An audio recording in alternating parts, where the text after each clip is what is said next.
বন্ধুরা দেখেন, এটা হচ্ছে কান মাশরুম বা উড এয়ার।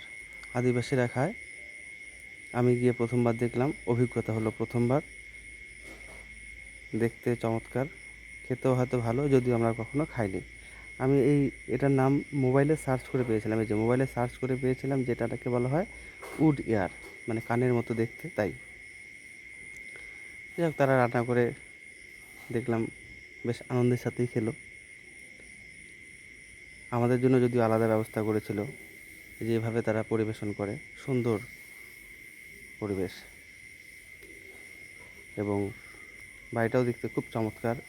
এই যে রান্না করছিল তখন একটুখানি ভিডিও করেছিলাম। এই যে বন্ধুরা আমাদের খেতে দিয়েছে ডাল, চিচিঙ্গা আর কচু পোড়া, আর সাথে দেশি মুরগি ছিল।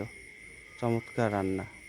ওরা মশলাটা খুব কম ব্যবহার করে, যদিও মাংসতে আমরা বলেছিলাম বলে একটু মশলা বেশি দিয়েছে, তাও অনেকটাই কম। তবে রান্নার সামগ্রী খুব চমৎকার।